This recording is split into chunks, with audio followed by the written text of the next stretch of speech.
డబ్బు చేతిలో ఉంటే అధికారంలో ఉన్న వాళ్ళు మన సన్నిహితులైతే, మనం అధికారంలో ఉంటే ఏ కేసైనా, ఎలాంటి కేసైనా చివరికి మనుషుల ప్రాణాలు తీసిన కేసైనా పర్వాలేదు.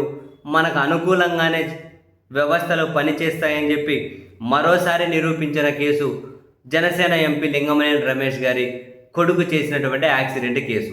తాను జనసేన ఎంపీ అయినా ఆంధ్రప్రదేశ్ ముఖ్యమంత్రి గారికి అత్యంత సన్నిహితుడని అందరికీ తెలుసు. అండ్ అదేవిధంగా జనసేన అధ్యక్షుడికి కూడా అత్యంత సన్నిహితుడన్న సంగతి ఓపెన్ సీక్రెటే. సరే, ఆంధ్రప్రదేశ్ ప్రభుత్వానికి సన్నిహితులంటే తెలంగాణ ప్రభుత్వానికి కూడా సన్నిహితులే కదా అన్నది తెలంగాణ ప్రజల నుంచి కూడా ఎప్పుడూ వినిపించే మాట. సరే, ఇప్పుడు యాక్సిడెంట్ కేసే చూడండి. యాక్సిడెంట్ జరిగింది ఎక్కడ? కోహినూర్ హోటల్ దగ్గర, కేబుల్ బ్రిడ్జ్ దగ్గర, ఇనార్బిట్ మాల్ దగ్గర అత్యంత రద్దీ ఉండే ప్రదేశం. లగ్జరీ స్పోర్ట్స్ కారు వేగంగా వెళ్ళారు. ఆ లైఫ్ స్టైల్లో పనిచేసే ఒక అమ్మాయిని గుద్దేశారు. ఆ అమ్మాయి చనిపోయింది. సరే, తర్వాత పోలీసులు కేసు పెట్టడానికి 4-5 రోజులు టైం పట్టినట్లుందేమో. ఆ కేసు పెట్టనీయకుండా ఉండడం కోసం రకరకాల ప్రెజర్స్ జరిగాయని, మరెవరినో ప్రవేశపెట్టారని ఇవన్నీ కానీ మనం చూసాం. ఇవన్నీ పోనీ అని.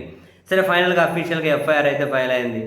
ఆ ఎఫ్ఐఆర్ చూస్తే పెట్టిన సెక్షన్లు, అందులో ఆ ఎఫ్ఐఆర్ని కనుక చూస్తే కొన్ని పత్రికలు ఎఫ్ఐఆర్ కనుక ప్రింట్ చేసుకుంటూ వచ్చాయి. అందులో పెట్టిన సెక్షన్ ఏంటి? 106(1) అట. అంటే ఏంటి? అజాగ్రత్తగా కారు తోలారు అని. అంతే, అజాగ్రత్తగా కారు తోలారు, ఒకటే సెక్షన్. కానీ కొందరు న్యాయవాదులు చెబుతూ ఉన్నారు, ఇదేంటి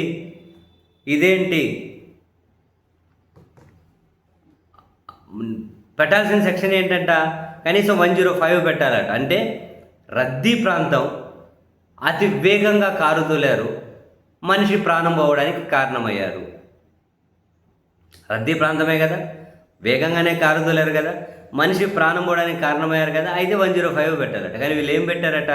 అజాగ్రత్తగా కారు తోలారని చెప్పి 106(1) ఒకటే పెట్టారట. చూడండి, అది కానీ ఫైల్ చేయకపోతే మరి ఎవరైనా ఫీల్ అవుతారు అనుకున్నారేమో అని చెప్పి కొందరు న్యాయవాదులు కామెంట్లు చేస్తూ ఉన్నారు. అంతే, ఇంక అంతమించి ఇంకేం లేదట. అసలు ఆ పిల్లోని తండ్రి పేరు లేదట అందులో. ఆ ఎఫ్ఐఆర్లో తండ్రి పేరు మెన్షన్ చేయాలి, అడ్రస్ మెన్షన్. ఎఫ్ఐఆర్ మొత్తం ఖాళీనేనట. ఎఫ్ఐఆర్ మొత్తం ఖాళీనే. మామూలుగా అయితే 105 పెట్టాలట. డేంజరస్ డ్రైవింగ్ అని చెప్పి మోటార్ వెహికల్ యాక్ట్ అని చెప్పి ఇంకో సెక్షన్ ఉంటుందట. దాని కిందగానే పెడతారట జనరల్గా, ఎవరైనా పెట్టేదేనట. కానీ ఇక్కడ ఏం లేకుండా అజాగ్రత్త డ్రైవింగ్ అని ఒకటే పెట్టారట. ఇంకా ఆ సెక్షన్ కింద యాటికి పోయినా నోటీసులు ఇచ్చే పంపివ్వాలట, ఇంటికి పంపించేస్తారట. చూడండి, ఇంకా అందరికీ ఇదే ప్రిన్సిపల్ అప్లికేబుల్ అవుతుందా? అవ్వదు స్వామి. ఇవన్నీ నేర్పించే పాఠాలు. డబ్బు ఉండాలి, అధికారం ఉండాలి, ఏదైనా సాధ్యమవుతుంది, ఎట్లయినా కనుక సాధ్యమవుతుంది. అదే కదా ఇటువంటివన్నీ నిరూపించేది. దీన్ని చాలా ప్లాన్డ్గా, మామూలుగా ప్రత్యక్ష సాక్షి నుంచి ఫిర్యాదు తీసుకుంటారట. ఆ అమ్మాయి పక్కన వాళ్ళ ఫ్రెండే ఉంది కదా, ఇద్దరే కదా కలిసి రోడ్డు దాటుతూ ఉన్నారు. ఆ ప్రత్యక్ష సాక్షి నుంచి తీసుకుంటే కేసు మరింత బలమవుతుందేమో అని ఎక్కడో ఉండే ఆ స్టోర్ మేనేజర్ నుంచి తీసుకున్నట్టు. ఆ అమ్మాయి లైఫ్ స్టైల్లో పనిచేస్తారు కదా, ఆ స్టోర్ మేనేజర్ నుంచి.